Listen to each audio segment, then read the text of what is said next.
जय हिंद साथियों, कैसे हैं आप लोग। उम्मीद करता हूं स्वस्थ होंगे, मस्त होंगे और अपने अध्ययन और अध्यापन के कार्यों में आप सभी लगे होंगे। बशर्ते आप सभी ये बात जानते हैं कि मैं रोज़ रोज़ वीडियो नहीं बनाता। आज वीडियो बनाने का मुख्य उद्देश्य कुछ और है और मुख्य उद्देश्य और मुख्य कारण भी आप लोगों को पता है। आप मेरी शरीर देख के ये समझते होंगे कि सर के डोले सोले हैं, तो हो सकता है किसी को शारीरिक रूप से प्रभावित करना चाहते हो। लेकिन मेरे शरीर से किसी को कोई प्रभाव पड़े या ना पड़े, लेकिन जो मैं आज कहने जा रहा हूँ हो सकता है इन बातों से कई मंत्रियों को और कई राजनेताओं को प्रभाव जरूर पड़े।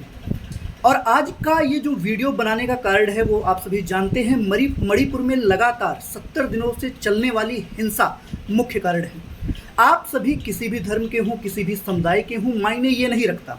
हम जब बचपन में विद्यालयों में पढ़ते थे तो प्रार्थना से पहले हमें ओथ दिलाया जाता था, शपथ दिलाया जाता था संविधान का, कि हम भारत के लोग भारत को एक संपूर्ण प्रभुत्व संपन्न समाजवादी पंथ निरपेक्ष लोकतंत्रात्मक गणराज्य बनाने के लिए और उसके समस्त नागरिकों में सामाजिक, आर्थिक, राजनीतिक न्याय, विचार, अव्यक्त विश्वास, धर्म और उपासना की स्वतंत्रता प्रदान करने के लिए। इतनी चीज़ें हम कहाँ पर लेते हैं ओथ? बचपन से अभी तक के स्कूलों में जहाँ पर हमने अपनी पढ़ाई की वहाँ पर हमने इसे शपथ लिया। लेकिन संविधान की प्रस्तावना में जो शपथ हमें दिखाई गई, जो प्रस्तावना हमें बताया गया, उसमें अभिव्यक्त किया गया सामाजिक, राजनीतिक, आर्थिक न्याय क्या वर्तमान समय में मणिपुर में होने वाली हिंसाओं के प्रति हमें सकारात्मक पहलू दिखाती है? क्या वास्तविक रूप में भारत के प्रत्येक नागरिक को सामाजिक, आर्थिक और राजनीतिक न्याय मिल रहा है? इसके अलावा संविधान हमें समता का अधिकार देता है, हमें धर्म, लिंग, जाति आदि के आधार पर जो विरोधाभास है उसका निषेध करने का हमें प्रारूप दिखाता है। तो क्या जो मणिपुर में हिंसा हो रही है, पिछले 70 दिनों से लगातार मणिपुर के लोग जल रहे हैं और उनके साथ गलत कृत्य किए जा रहे हैं, तो क्या यह भारत के लिए निर्मित किए गए संविधान के लिए फलदायक है? और उसके साथ ही साथ मैं एक बात, क्योंकि मैं इतिहास का अध्यापक हूं, तो मैं एक बात आपको क्लियर कर दूं, जितने भी शासक हुए हैं और जो सत्ता के नशे में धुत शासक हुए हैं, उन्हें मरती हुई जनता से रत्ती भर भी फर्क नहीं पड़ा है। और वर्तमान समय में जो गतिविधियां घटित हो रही हैं मणिपुर में, वो भी इसका परिचायक है, जो बता रहा है कि वर्तमान समय में भारत की सत्ता में बैठा व्यक्ति कितना निरंकुश है, जिसे अपनी जलती हुई जनसंख्या नहीं दिखाई दे रही है, जिसे अपने जलते हुए नागरिक नहीं दिखाई दे रहे हैं, और उसके साथ ही साथ महिलाओं पे दिन ब दिन जो अत्याचार किए जा रहे हैं वो भी वह आंख बंद करके देखना नहीं चाहता।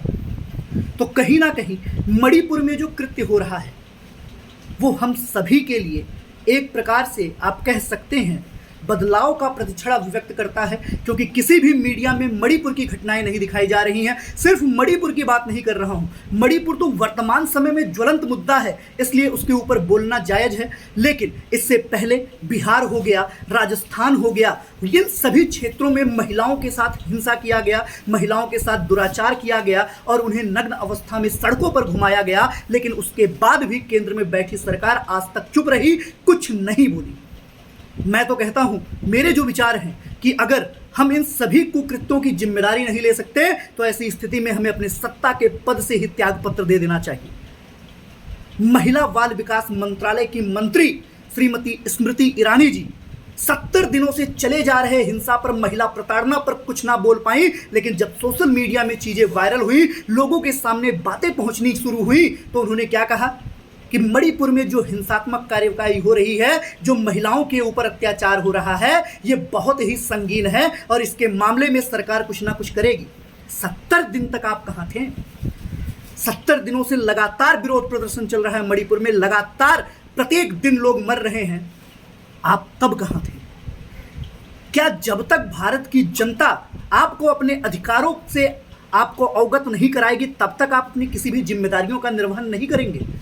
सत्ता कोई भी हो, अगर वह शासक सत्ता के नशे में धुत है तो उसे उसकी गद्दी से हटाने का कार्य वहां की जनता ने किया है, और बहुत देर नहीं।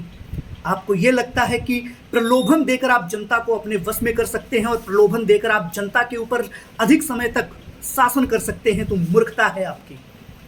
आप किसी भी राजनीतिक दल से हो, आप किसी भी पार्टी के समर्थक हो, आप किसी भी समुदाय के परिचायक हो, किसी का भी समर्थन करते हो, लेकिन मणिपुर में जो लगातार हिंसा हो रही है, महिलाओं के ऊपर जो लगातार दुराचार हो रहा है, उसके विरोध में भारत के प्रत्येक जनता को, प्रत्येक नागरिक को, प्रत्येक भारतीय को खड़ा होना पड़ेगा। क्योंकि जब तक भारत के लोग मणिपुर के साथ नहीं खड़े होंगे तब तक उन्हें न्याय नहीं मिलेगा।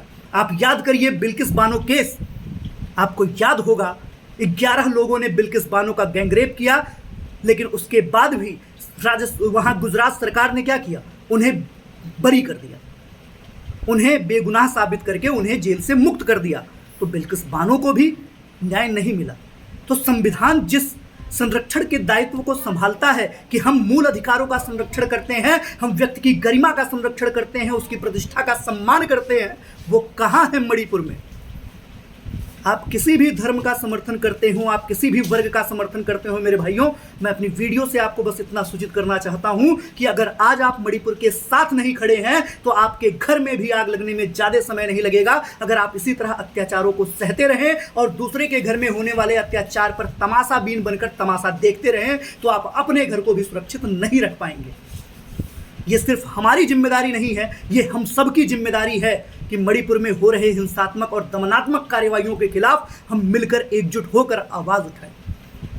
और मैं सभी समर्थकों से, जितने भी लोग जीएस एक्सपर्ट हब परिवार से जुड़े हुए हैं, उन सभी से मैं ये निवेदन करना चाहूँगा कि सब के सब लोग, चाहे वह व्हाट्सएप चलाते हो, इंस्टाग्राम चलाते हो, फेसबुक चलाते हो, कोई भी सोशल मीडिया प्लेटफॉर्म यूज़ करते हो, वो मणिपुर के लिए 2 शब्द जरूर लिखें। क्योंकि अगर आज आपने ये दायित्व नहीं संभाला तो आने वाले भविष्य में अगर आपके साथ कोई विपत्ति आती है तो पूरा भारत फिर से तमाशा बीन बनकर तमाशा देखेगा और आपके दुख पर कोई आपका साथ देने के लिए तैयार नहीं होगा।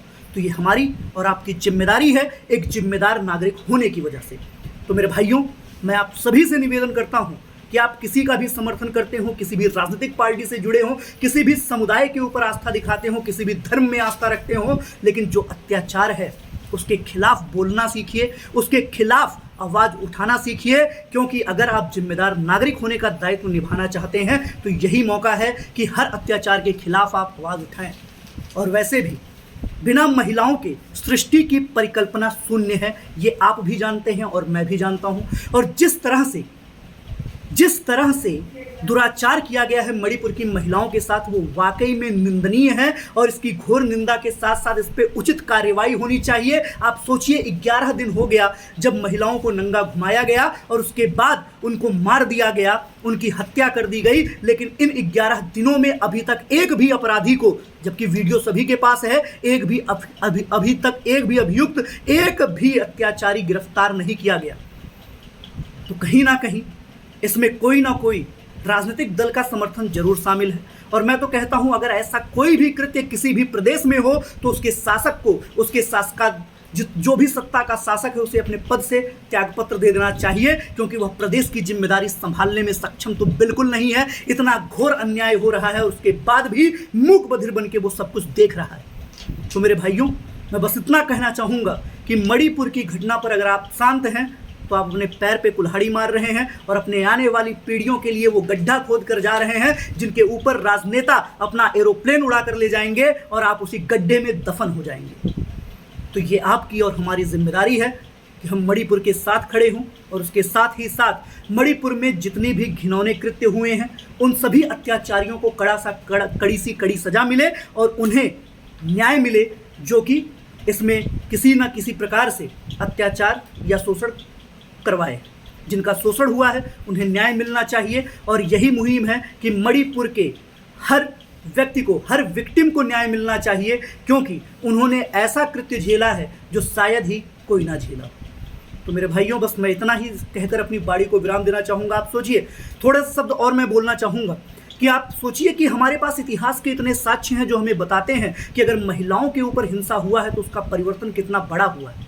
आप सोचिए, महाभारत जैसी घटना जिसमें द्रौपदी का जब चीरहरण हुआ तो भीष्म पितामह, जिन्हें इच्छा मृत्यु का वरदान तक प्राप्त था, ऐसे बड़े धनुर्धर भी, इतने बड़े साहसी व्यक्ति भी अपनी मृत्यु को टाल नहीं पाए, सिर्फ एक अत्याचार, वो भी द्रौपदी का चीरहरण। तो सत्ता में कोई भी बैठा हो, महिलाओं के ऊपर अगर अत्याचार होगा तो भुक्तभोगी सत्ता पक्ष को होना पड़ेगा। कितना भी बड़ा शक्तिशाली व्यक्ति क्यों ना हो, कितना भी बड़ा शक्तिशाली पद क्यों ना हो, उसे भुगतना तो पड़ेगा ही पड़ेगा। आप सोचिए, भीष्म पितामह जैसा व्यक्तित्व जिसकी छवि हमेशा विश्व में बेहतर ही रहेगी, एक ऐसा व्यक्ति जिसने अपना सर्वस्व न्यौछावर किया और इच्छा मृत्यु का वरदान पाया, लेकिन उसके बाद भी वह अपनी मृत्यु को टाल नहीं पाया। क्यों? क्योंकि वह जब द्रौपदी का चीरहरण हो रहा था तो वह मूक बधिर बनकर सब कुछ देख रहा था। तो जो सत्ता में बैठकर सब कुछ देख रहा है और उसके बाद भी मुंह पर टेप लगाया हुआ है, गूंगा बन गया है, वो भी भुक्तभोगी जरूर होगा।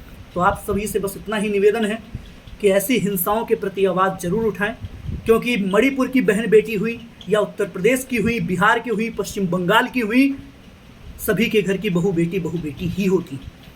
बिना स्त्रियों के पुरुषों का कोई अस्तित्व नहीं है, ये आप जानते हैं। क्योंकि जननी स्त्री है, उसी से सृष्टि का संचार होना है, सृष्टि का विस्तार होना है। तो सम्मान करिए और उनके सम्मान के लिए हर कदम उठाइए ताकि उन्हें उचित न्याय मिल सके।